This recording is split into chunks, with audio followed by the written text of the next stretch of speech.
Welcome to Slash Forward. Imagine, if you will, that you lost some family members due to a terrible tragedy, but that their remains were never recovered. Through extensive searching, at your own personal cost, you not only locate them, but find that despite being children alone in the woods, they are still alive. Do you think you would have what it takes to nurture and raise them through their recovery and subsequent development? If so, would you still feel as confident if they had taken on the mannerisms of a feral ghost woman and forgone all social norms? Today we're going to learn how to do just that through the training vehicle that is the 2013 film Mama. It was produced by Guillermo del Toro, but actually directed by Andy Muschietti, whose story intertwines folklore with a story grounded in reality. Do you think he lived up to Guillermo's expectations? Let me know what you thought in the comments below. And if you enjoy the video, hitting the like button would help me out a lot. Let's get to it. We open on radio exposition describing a market crash pursuant to an office shooting at a holding company where one of the senior partners, Jeff Desange, went missing. We then find Victoria and Lily waiting patiently as footsteps pound down the hall. Their father, Jeff, bursts in and rushes them out of the house, sans mommy. They're going nowhere in particular, but Jeff really wants to get there fast, leading to an inevitable loss of control.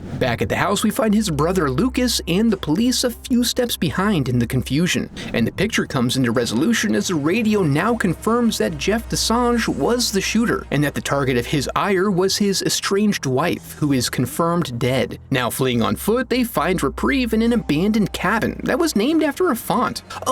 Partially abandoned. Jeff starts a fire to help the girls settle into their new life in the country, and then goes to engage in his mid-afternoon meltdown. This is interrupted when Victoria sees a woman outside who's not on the ground. He doesn't hear this, however, because he's been consumed with exploring ways to assuage his guilt. He eventually settles on keeping the girls from harm by mortally harming them, but is diverted by a dark entity. In the night, as they wait patiently and wonder how they'll survive, they're provided a single cherry. That should hold them over. Flash forward 5 years to Lucas in his apartment, coordinating an ongoing search effort for his brother's remains. When his girlfriend Annabelle comes out to join him, they discuss the fact that the hired searcher's last paycheck bounced because Lucas has spent all his money searching for dear Jeff, not realizing, of course, that he attempted to kill his own children. Luckily, since they're already out there, he's still got the boys on the hook for now. Even more lucky, when Ron goes to take a leak, he rolls a Yahtzee in the form of Jeff's Benz. He and Bernsey head deeper into the wilderness and find the abandoned cabin, entering cautiously. There is clear evidence inside that there was presence of children at some point,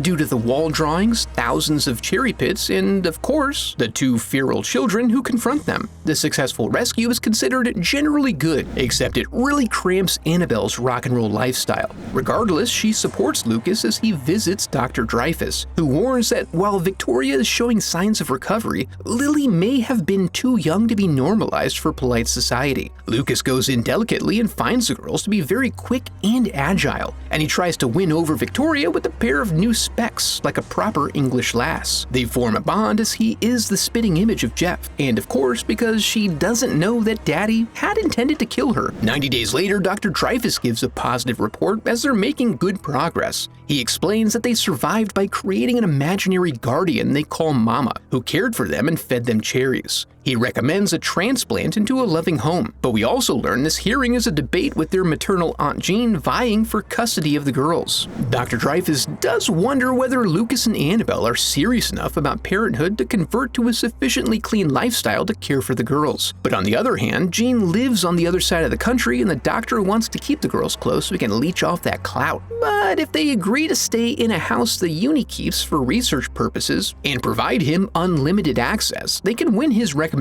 And soon they're reassuring Jean that they intend to honor her visitation rights. Dreyfus starts right in with the questioning. Victoria claims Mama showed her in a dream how a woman escaped from a psychiatric hospital, fleeing into the wilderness with her baby before jumping off a cliff. After Annabelle breaks up with her band, putting her musical aspirations behind her, they all converge on their new home. Annabelle seems eager to set some clear rules.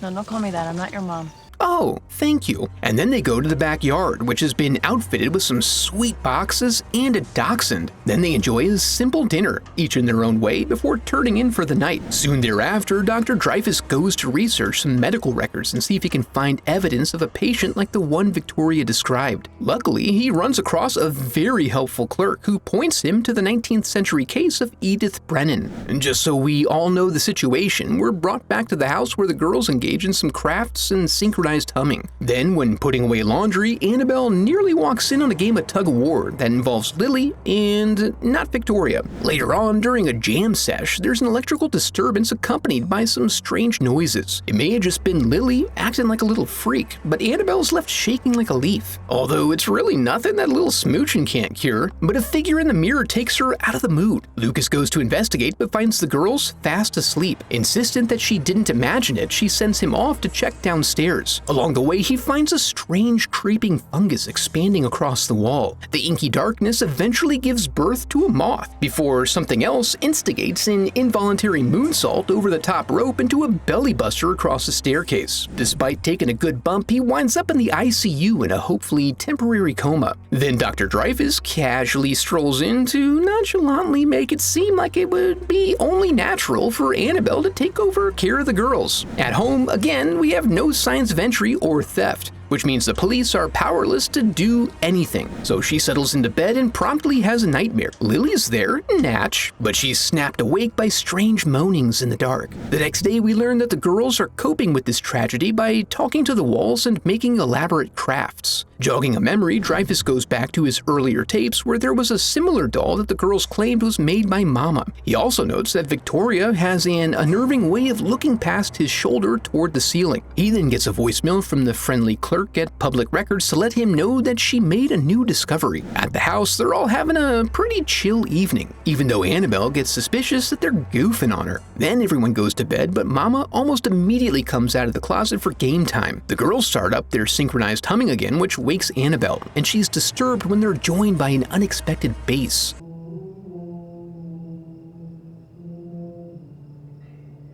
She whips the door open and shames the girls for having a good time. Unable to shake the feeling that there was someone else with them, she approaches the closet. However, when Victoria pleads with her not to open it, she does respect their privacy. Instead, she visits with the doctor to discuss her concern that someone is coming to visit them in the night. He plays some video of their humming to confirm it's the same song. It is, but she insists that it was tuned to a much lower register. This leads the doctor to suggest dissociative personality disorder. He believes Victoria is Mama as a means of coping. Seeing that Annabelle is somewhat disturbed by this, he reassures her that it's a treatable condition and that she's perfectly safe. I mean, what can a 9-year-old with a knife do to an adult while she's sleeping? Later at the archives, the doctor is guided to another file she found regarding the Edith Brennan matter. It's a box of physical remains, so that's cool. Then she educates your boy on the secrets of the occult. A ghost is an emotion bent out of shape. She is such a tremendous help here, and she suggests that there's some sort of wrong that needs to be righted in order to make Mama go away.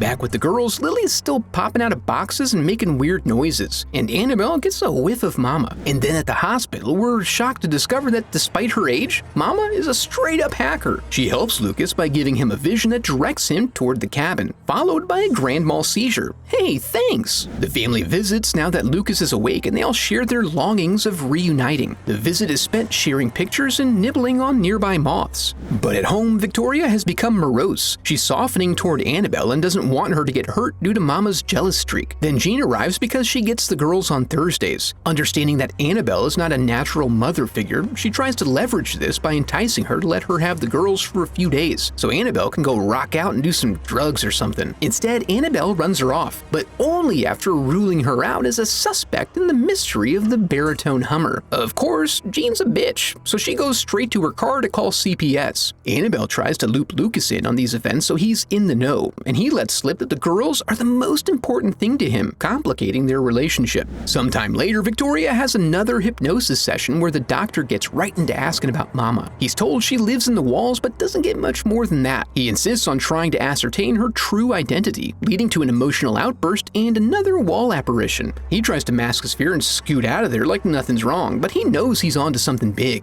Through narration of his session notes, we learn he believes he's found some sort of doorway and intends to acquire the evidence needed to prove this extraordinary discovery. That evening, Mama decides to show Annabelle some scenes relating to the circumstances surrounding her flight from the hospital, pursuit through the woods, and escape at all costs mentality. This pushes her into another dream in which she becomes Mama's small spoon before she fully wakes up. Meanwhile, in the girls' room, Lily wants Victoria to come with her and Mama, but she chooses to stay behind. As a result, Lily escapes too late and finds Mama has already left the area, because concurrently, Dr. Dreyfus has arrived at the cabin. At night, of course, and Mama has some haunting to do. He finds the gateway and calls out to Mama, hoping to open a dialogue with her. He claims to be able to provide what she needs, but soon learns that she's not really interested in all that. The next morning, Annabelle wakes up and discovers Lily shivering in the bushes. Maternal instincts kick in and she rushes her inside to try to warm her up with some jujitsu. After a brief struggle, the warm touch of a corporeal mom finally breaks through her feral ways. But that's not good in terms of the jealousy issue. Victoria then whips up a quick spaghetti breakfast as Annabelle tells Lily to head downstairs. But then, Annabelle!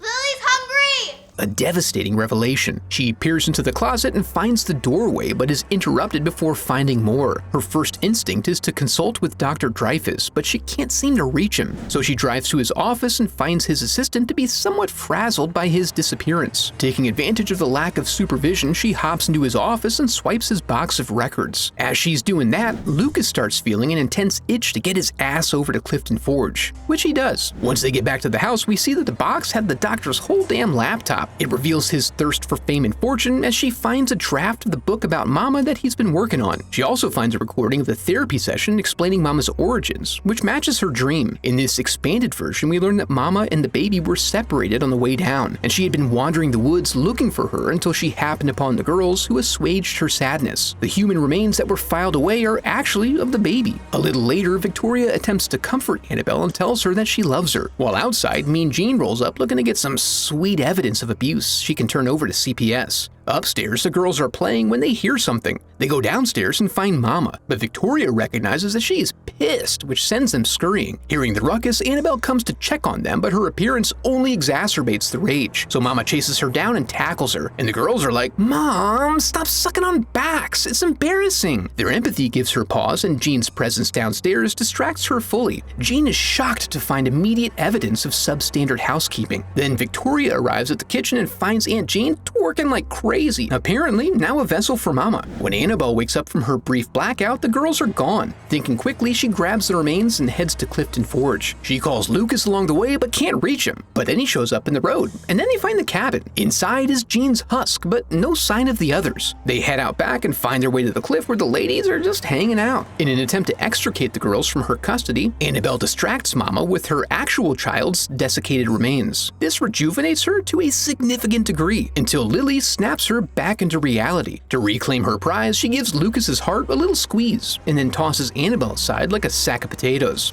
Unwilling to let go, the two factions tentatively arrive at a split agreement, through which Mama will retain custody of Lily and Victoria will remain with the living. Mama and Lily then dramatically recreate that fateful event, and upon impact, turn into some moths. So that's cool. Ultimately, it's very sad. But also, it's not like Lily really fit in very well anyway. Wow, did we just watch the same movie 2 weeks in a row? And they were both released in 2013. Not to imply they were copies or anything, but just to say it's interesting how strongly implanted some of these tropes are in our collective storytelling minds. You can basically take the same framework and repackage it, and it hits in a completely different way. I did enjoy Mama more than Dark Skies. I think it had more mood and style throughout, and a slightly more concrete set of rules to help carry us through the story. Obviously, being so similar, both films fall short in some of the same ways. So rather than reiterate everything I said about Dark Skies, I'm going to try to expand on my prior critiques. When I said the movie feels like lots of little things happening, I meant that it felt as though the filmmakers came up with what they thought would be a really interesting and creepy premise. Thinking about how how the premise could be used, they then came up with a series of different scenes or events that could illustrate how the danger being presented works in its respective cinematic universe. Only after that do they have to start working to develop some sort of story to stretch around it, hoping to pull everything together while keeping the audience's suspension of disbelief within reasonable boundaries. The end result can feel somewhat disjointed, and is typically identified by movies having a strong start,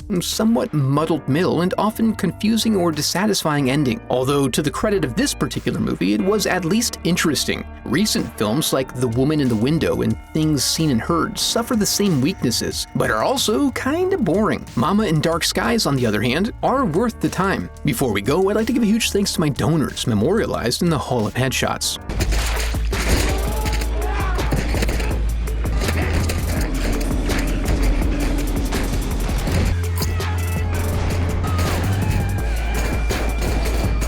I have a website set up where you can support the channel through donations or merch. Any donation unlocks uncensored movie reviews of Life Force and Under the Skin, with others to be added over time. And if you enjoyed the video, I would love for you to become a part of the channel by subscribing. Thanks for watching.